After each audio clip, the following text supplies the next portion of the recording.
ఎన్నో చేస్తున్నాను వచ్చాడు, ముందుకు వచ్చాడు. మా పిల్లలకే ఉంది విద్యా దీవెన అన్నాడు, అమ్మఒడి అన్నాడు, ఇల్లు కట్టించిస్తా అన్నాడు.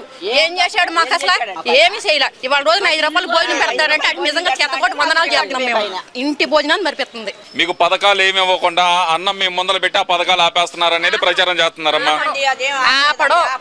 ఆపడు ఎందుకంటే ముందు అందరు పేదోడు ఆకలి తీరుతున్నాడు.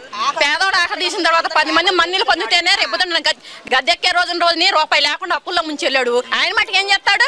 ఏం చేయగలడు? ఇంకా అప్పుల్లో ముంచి వెళ్ళాడు. ఎవరు చేయగలరా? ఎవరి మట్టికి నిధులు ఉంటేనే చేస్తాడు. నిధులు లేదు ఎక్కడి నుంచి చేస్తాడు ఆయన మట్టికి. ఈ అన్నా క్యాంటీన్లు పెట్టి దీని వెనకమాల పెద్ద స్కామ్ చేస్తున్నాడు చంద్రబాబు నాయుడు అనే మాట అంటున్నారమ్మా. ఏమండి, ఒక ఇంట్లో భోజనం వండాలంటే ఒక్క ఇద్దరికి నెల వచ్చేసరికి 3000 అవుద్ది. నేను ఇంటి బాగోకి చూస్తున్నాను.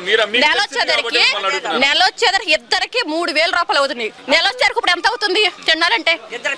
300 రూపాయలతో పని అయిపోతుంది. అట్ట ఇస్తున్నాడా? ఎవరైనా ఇచ్చారు? ఉన్న క్యాండిల్ ఎత్తేసాడు ఫస్ట్ లోను.